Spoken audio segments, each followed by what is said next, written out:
Dovahkiin, the Dragonborn, the body of a mortal married to the blood and soul of a dragon, whom, according to Nord tales and our own personal anecdote courtesy of the Elder Scrolls V Skyrim, serves as the ultimate dragon slayer. Therefore the perfect vessel for the power fantasy of exploring this world. But even one as powerful as the Dragonborn needs aid on occasion. And over the course of our quest to bring about a resolution to the dragon crisis, we encounter many such helping hands. The Jarl of Whiterun, a mighty Nord. Delphine, a harmless innkeeper who turns out to be a member of the Blades, now in hiding from the persecution of the vindictive Thalmor.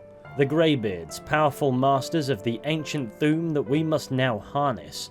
Esben, another former Blade, who served the role of an archivist, whose expertise in dragon lore and insight into the ongoing crisis prove invaluable.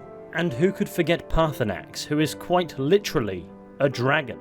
And though we come to learn the names and backstories of many of these invaluable aides, there is one who clings to the shadows never to reveal themselves. Their name goes unspoken, and their very motivations for aiding us remain a mystery. And yet, through correspondence, they guide us, with an infallible reliability that often brings us face to face with lethal foes, guiding us to words of power to expand our Thu'um, and by extension, our power.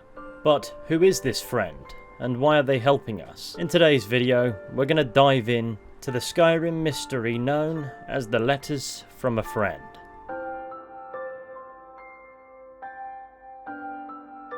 But before we go too crazy, here's a message from today's sponsor. Have you ever been out in the sticks, adventuring, doing side quests, battling vicious monsters, and engaging in no small amount of tomfoolery with the gentleman? Do you not think your weary wanderer's life could benefit from hearing the crisp sounds of your favourite medieval fantasy music wherever you happen to be? Worry not, because today's video is sponsored by Raycon.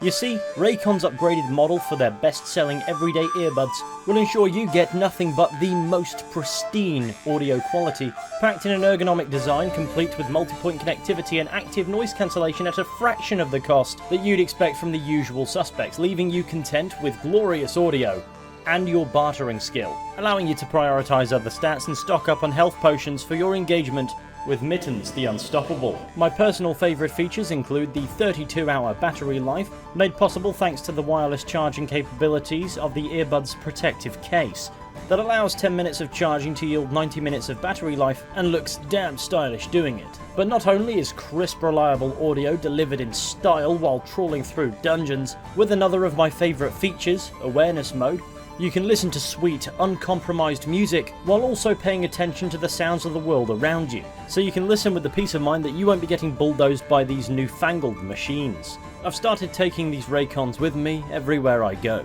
and most recently I took them with me on an adventure to the magical land of Germany, where after much sightseeing they eased the pain of the 6-hour delay on our return flight home immensely. I cannot stress enough that these things are quality bits of kit, so if you fancy some Raycons and want 15% off your order, complete with free shipping, head over to buyraycon.com/fishy. That's buyraycon.com/fishy. And never engage in a real-life side quest without majestic fantasy music again. And with that, back to the video.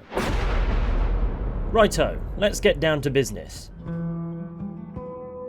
The first question, of course, is how do we receive these letters? Well, the first requirement is being up to a certain point in the main storyline. You need to have completed the main story quest Dragon Rising, in which you first kill a dragon and discover that you are Dragonborn. You must then answer the summons of the Graybeards and venture up the 7,000 steps to High Hrothgar, and then go through the first part of their introductory quest, learning a couple words of power and being sent to retrieve the horn of Jurgen Windcaller. And it seems once we've been given this particular objective, the world event in question can occur. And this is how you trigger it. You venture into a theoretically populated place and keep shouting, preferably until a guard tells you off. I need to ask you to stop.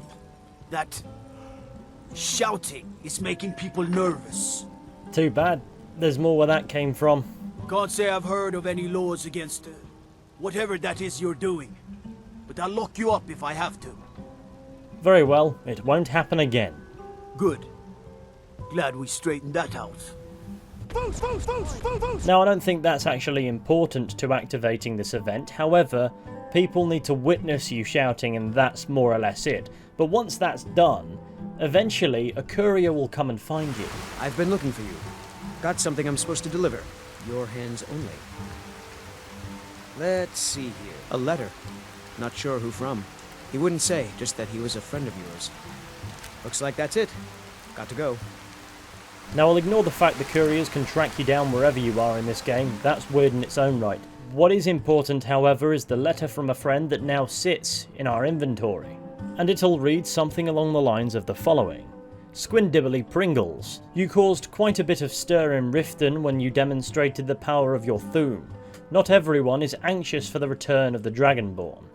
I for one desire to see you grow and develop your talents. Skyrim needs a true hero these days. You should turn your attention to Thu'um. I understand it holds a mysterious source of power that can only be unlocked by the Dragonborn. Sincerely, a friend. Thus activating a miscellaneous objective to head to that location and find a word of power, expanding our repertoire of shouts, rendering this mysterious friend's aid invaluable. Now obviously this is just a game mechanic intended to put you back on track in locating the words of power, and that's perhaps all it was intended to be by Bethesda. However, the point stands that we still don't know who this mysterious friend is, and considering this is meant to be an immersive role-playing game, it's a valid train of thought to entertain. Who is this friend? How do they know so much about the locations of word walls? And why are they opting to remain anonymous? They send us to locations massively relevant to our existence as the Dragonborn with a reliability rate of 100%, which is the first indication that we're dealing with a highly knowledgeable individual. But the only other information the game actually gives us is from the Courier, who's very much so a cryptid in his own right.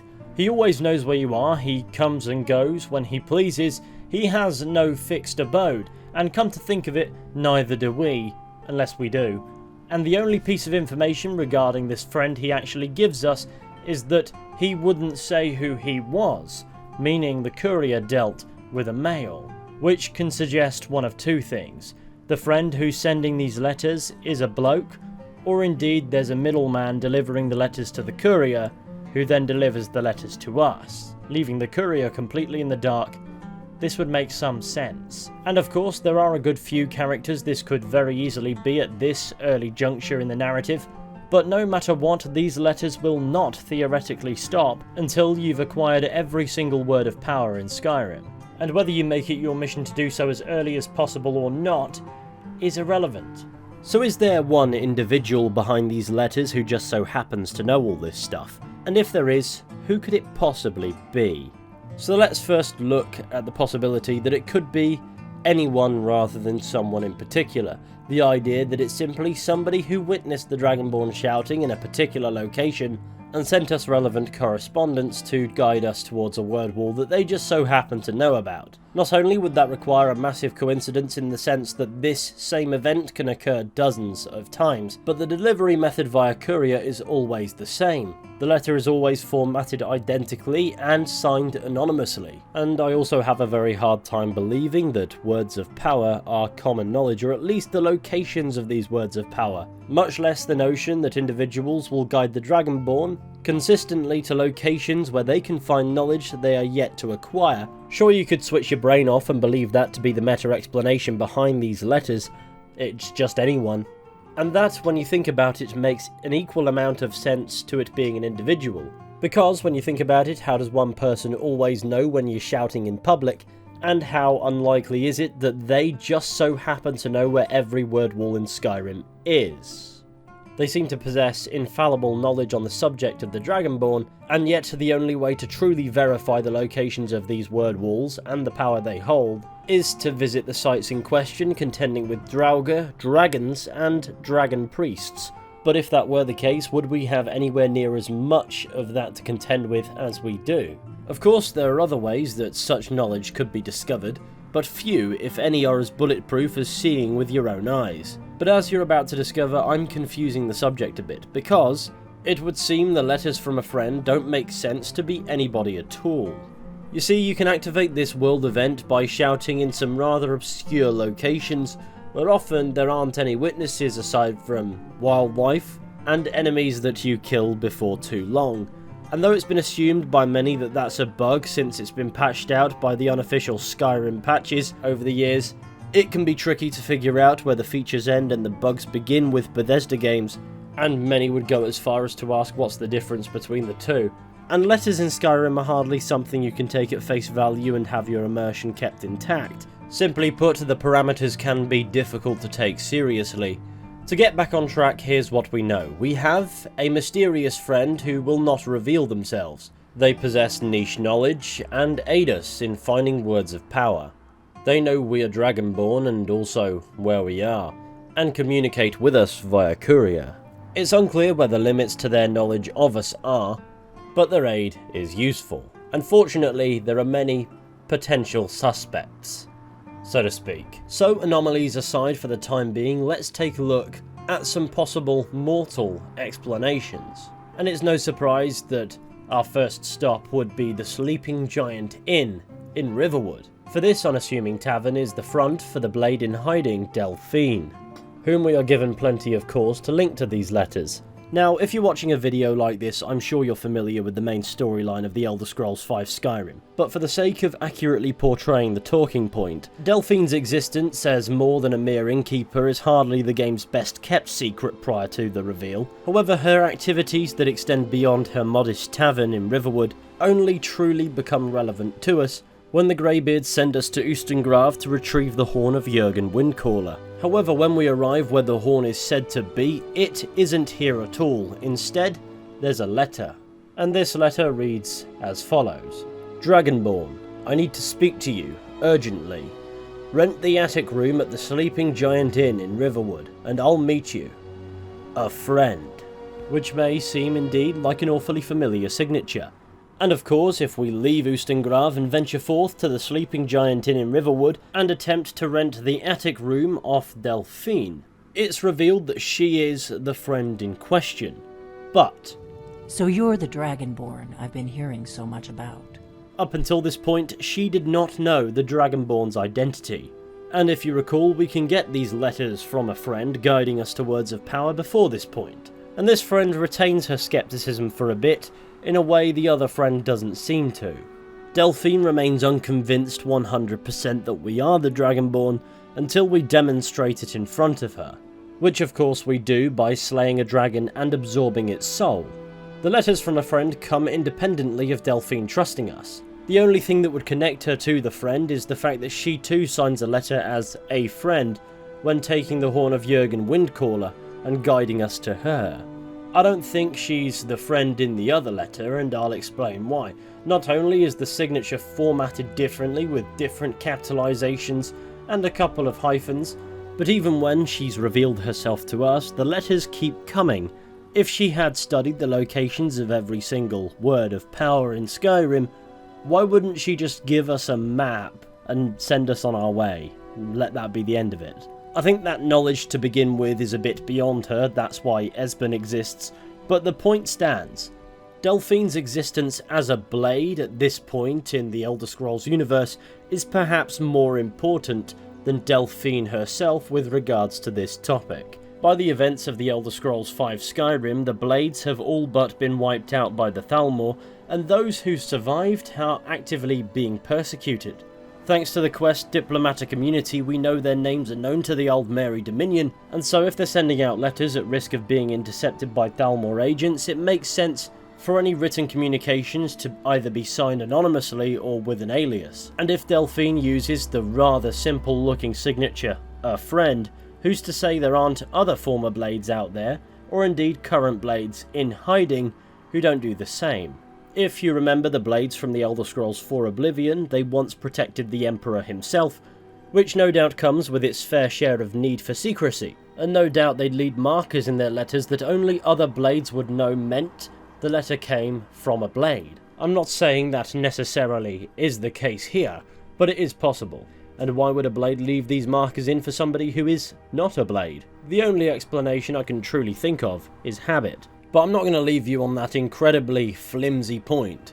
As we know for a fact, the blades wouldn't lack for reasoning in aiding the Dragonborn in any way they could, as they began as the Dragon Guard, dragon hunters who swore fealty to the Dragonborn.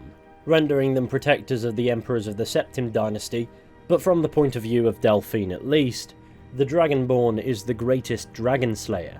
And of course, For the last 200 years since the last Dragonborn Emperor, the Blades have been searching for a purpose. Now that dragons are coming back, our purpose is clear again. We need to stop them. and since the Blades have been shattered, formally disbanded and no doubt in many ways cut off from one another, with little to no contact in many instances at risk of being discovered by the Thalmor, as we learn to be the case between Delphine and Esben, who are hiding out independently in Skyrim, at least until we reunite them. Who's to say there aren't more Blades in the shadows rising to this newfound purpose amidst the dragon crisis, going about things their own way? And maybe one of those few is our mysterious friend. We know it can't be Delphine because she's skeptical we even are the Dragonborn until we prove it, and the world event in question can occur before this, and we know it can't be Esben because Esben isn't even aware there is a Dragonborn until we show up in the Ratway and find him. And these are the only two confirmed Blades in the game really, that are at least still breathing. There at the very least was a third named Acilius Bolar, from whom we can find a weapon and note left by a shrine of Talos in Bloated Man's Grotto that suggests he was killed by the Thalmor. And while I'm doubtful he's sending first-class postage from the afterlife, even though in the Elder Scrolls that's plausible, never mind possible, it does embed the idea there may be more survivors in Skyrim. And though there are no 100% for certain examples, there is one name that crops up in my mind.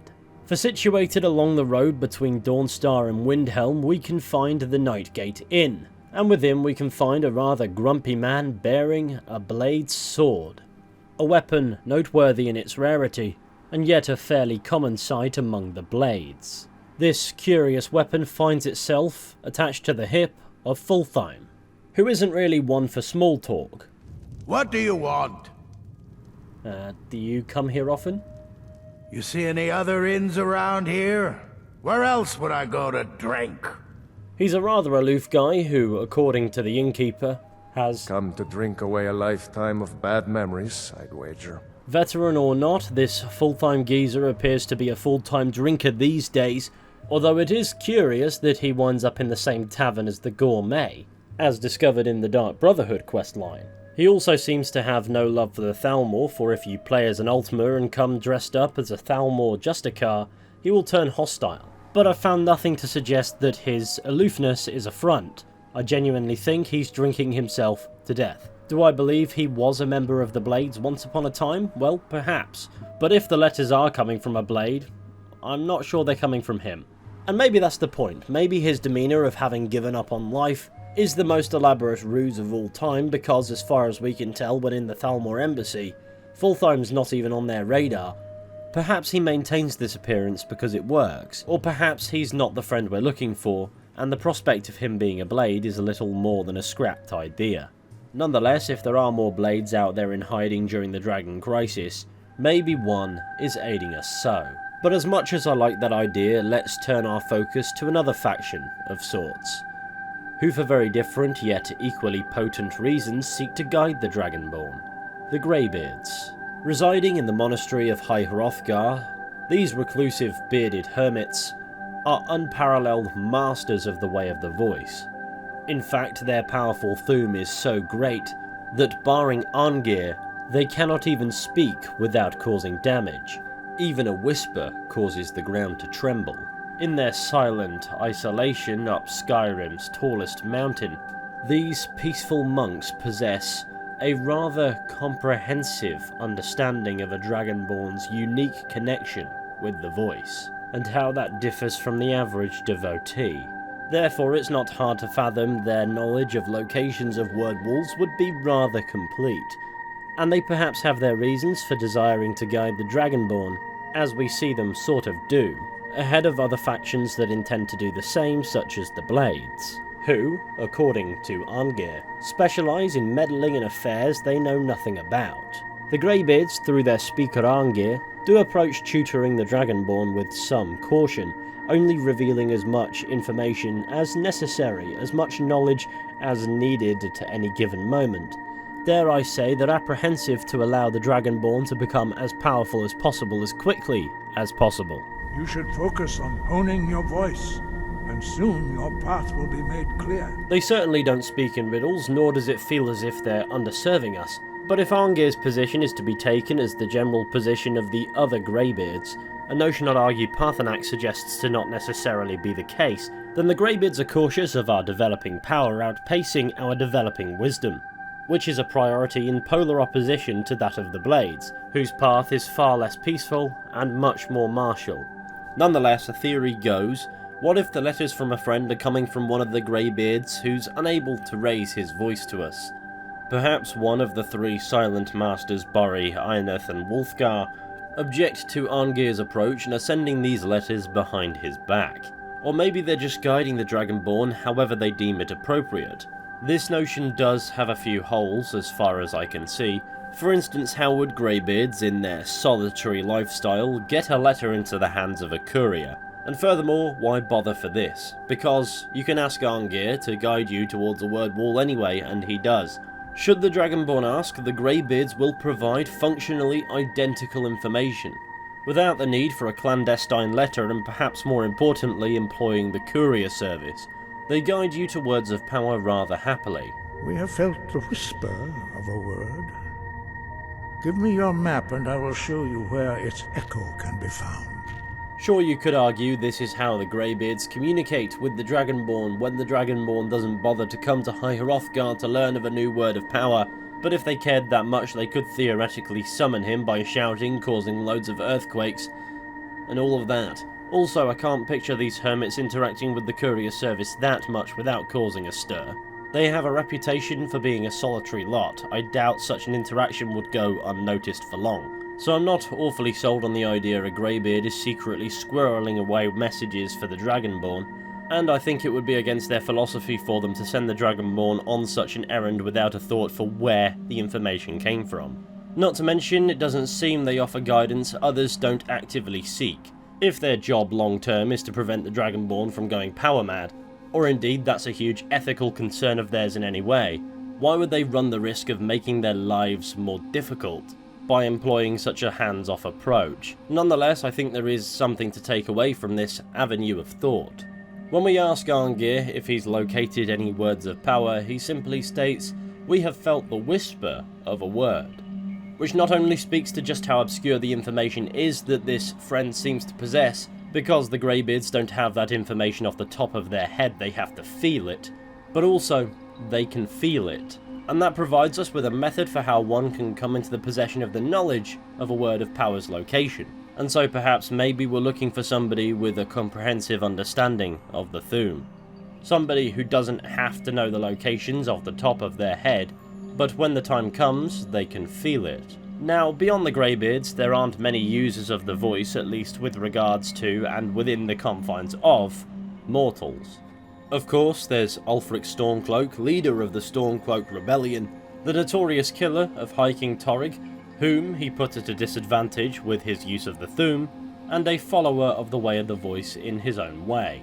Naturally, he's probably a bit preoccupied with the ongoing civil war to be posting us constant correspondence on where we can find words of power and grow our strength, but he'd possess not only the knowledge to value it, the ability to know it, and maybe even the skill to feel it, but also perhaps the motivations. A Dragonborn is a very powerful ally indeed. There would also be a reason to keep the letters anonymous, and that is to avoid the letters being intercepted by the Empire, who would want his head on a spike, and of course the Thalmor, who would interfere only so far as to keep Skyrim locked in this perpetual conflict. However, the idea falls apart when you realise he can't endear himself to the Dragonborn if the Dragonborn has no idea he's behind the letters. But furthermore, as is the case for many, for instance the Graybeards, you can alienate Ulfric and the letters will keep coming. In fact, you can kill Ulfric and the letters will theoretically keep coming, so he must not be the man we're looking for. The other user of the voice we can find outside High Hrothgar is of course the Ebony Warrior, a gigantic redguard, clad in ebony, who seeks the Dragonborn out at the end of our journey because he wants to die. Perhaps he's been fattening us up so we can kill him, But firstly, I think his own journey is running concurrently with ours, so I doubt by the time these letters start to arrive that's even an idea in his mind yet. And secondly, I'm not entirely convinced he canonically exists. In other words, he's simply an overwhelming endgame boss fight, as was his original intention, which was to be the game sobering us up on the off chance that we came down with a spot of Stockholm Syndrome by the time we faced this guy. In other words, he's the game throwing quite literally everything possible at us to let us know there's nothing more Skyrim can challenge us with, and we should probably stop for our own well-being. It's interesting to attempt to gather more information from the character, and I have explored that in a video of its own, but I don't think I'd credit him with being our mysterious friend, because at best it's an anticlimax. Another idea worth taking into account, if only for maybe a minute or less, is that the Courier could be the one sending the letters. He's a well-travelled man, he's clearly following you everywhere, he spawns in, he despawns. He's obviously an all-powerful being, maybe he's our friend. I am joking, but it is a theory I've seen proposed about 26,000 times. And with that, it's time for some crazier possibilities. For instance, the notion that Paarthurnax could be behind the letters. A dragon, really? I probably don't need to go into this theory much, and I'll explain why. Firstly, being a dragon, Paarthurnax will probably find writing letters incredibly difficult. Sure, he could have the Graybeards to draft them up and send them, but again, we've already gone over that. But I'd imagine a dragon would find writing a tiny letter about as difficult as we might find performing heart surgery on an ant. Secondly, how's he going to get this letter into the hands of a courier without the courier defecating and then running away? But this theory can be debunked quite quickly besides. You can, I don't know why you would, but you can, on behalf of the Blades, kill Paarthurnax, and the letters can keep coming. So, on to the next. There is a theory it's the last Dragonborn sending letters to themselves from the future. I don't know the ins and outs of that, there are probably smarter minds than mine who could explore it, but it would explain why these letters could be theoretically activated anywhere, and don't take long to come to you, if the sender has already lived what you're experiencing, and then sending us on to where we can find more words of power, more shouts, the same way it happened to them, because they are us somehow. I don't understand the somehow bit.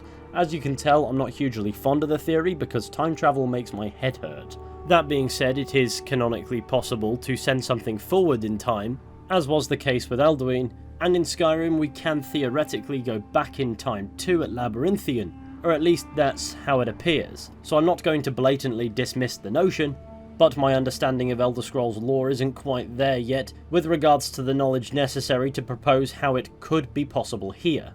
Before I lean towards what I like to think, there is of course the god angle. In the Elder Scrolls, gods are very much real, and they do influence the world. Some go as far as enjoying interfering with it, perhaps none more so than the Daedric princes. And one Daedric prince takes a particular interest in the Dragonborn, both in an offshoot to the main story, and in the main quest line of the Dragonborn DLC. We find ourselves frequently encountering Hermaeus Mora.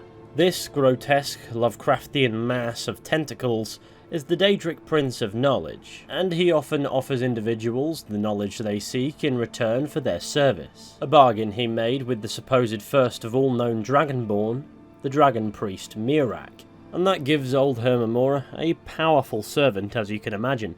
And with Miraak now planning to escape Hermaeus Mora's grasp, Mora becomes invested in offering the Dragonborn the same bargain he offered to Miraak, on the condition that the last Dragonborn defeats the first, replacing his old champion with a new one, perhaps a more powerful one. And by the time we arrive, we're led to believe this storm has been brewing in Apocrypha for some time. And so the theory goes, the Daedric Prince of Knowledge has been grooming us to take Miraak's place for far longer than we might initially be led to believe. And Hermaeus Mora, a deity not confined to the constraints of a mortal body, is somehow behind the letters from a friend, guiding us to the knowledge we seek, preparing us to succeed Miraak at the summit of Apocrypha, using our wanton use of the Thu'um as a means to make contact, providing followers with all the necessary information to send a letter from a friend, via the Elder Scrolls' most powerful deity, the Skyrim Express Courier service, to guide the last Dragonborn to words of power, fattening us up to take Miraak's place. It's a cool theory, and it certainly makes sense even if the letters keep coming after we've defeated Miraak,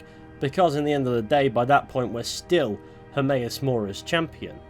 I'm not going to argue it's what Bethesda intended all along, but it certainly seems plausible to me, as it would seem to many others. I've seen this theory pop up about 1 million times in my research, and I can see why it keeps cropping up. However, there was a different thought that stuck with me. Of course, there are countless theories of gods and mortals alike who may be behind this clandestine correspondence, but what if there is an element of subconscious to it? Hear me out on this one, I know it's going to sound loopy as anything, but Bethesda never really established these letters with logic in mind. They're merely a game mechanic for guiding you towards words of power, and perhaps that can be explained as canonical as well. It's important to look at what the Dragonborn is here. The body of a mortal with the soul of a dragon. And as the Dragonborn, we can absorb dragon souls, but what happens to those souls? Would it be the same as pouring a glass of water into a lake? Or do the dragons whose souls we devour retain some form of consciousness? There's certainly a transfer of knowledge when the Graybeards are granting us their knowledge of a shout. It's as if we're absorbing a dragon soul from them, or at least a faint one. But that may not be the case. And of course, as a game mechanic, the dragon souls we absorb can be invested in learning words of power, or at least developing the understanding of words of power incredibly quickly to render us capable of using said shout more or less instantly. And yet, for all the knowledge a dragon must possess for their time on Nirn, this seems like an incredibly inefficient use of the soul. So what if this inheritance of knowledge manifests subconsciously as well?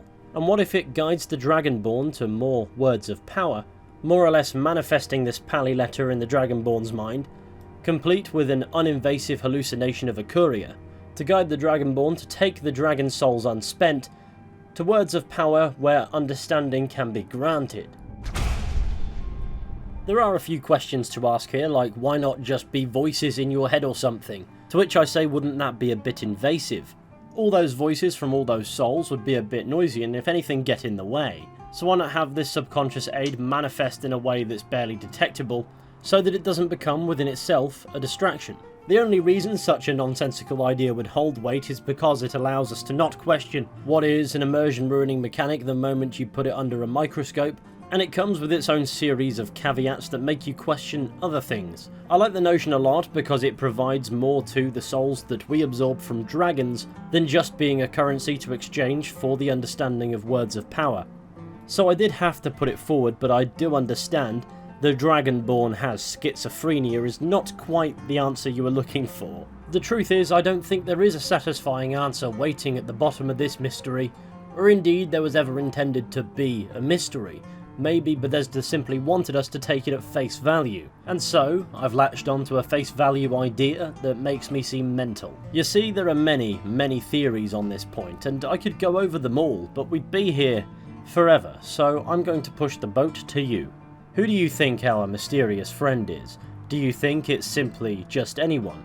Do you think the Dragonborn is hallucinating it? Do you think Hermaeus Mora is grooming us? Parthenax has figured out how to hold a quill? Or indeed perhaps either the Graybeards or Blades might be behind the letters from a friend? Or perhaps your theory goes beyond or indeed further into anything I've explored in today's video. Perhaps the Courier's behind it and he is indeed the most powerful entity the Elder Scrolls universe has ever seen. Maybe it's Mike the Liar, he'd never give us an honest answer if we quizzed him on it. Or perhaps you believe there's some other godly intervention at play. Or perhaps a friend isn't an alias but an actual name. Whatever you happen to think, please let me know. After all, that's what the comment section is there for. I'm sure there'll be some that take that and go to the comments to express their dissatisfaction that anyone would dare theorise about this. I don't know why they'd then go and watch a half-an-hour video on the topic, but whatever floats your boat. In the end of the day, it's a bit of fun. But look, if you've suffered me to this point, I'd like to thank you all for watching. I really hope you've enjoyed this video. If you did, be sure to go ahead, leave a like, subscribe, share the channel with your friends, all that wonderful stuff of course if you want to. I'll never force anybody at gunpoint to do it, but it is massively appreciated, and let me know which topics you'd like to see me tackle next. But with any luck, I'll be seeing you all very soon with another video at some point, but until next time, please take care, and goodbye.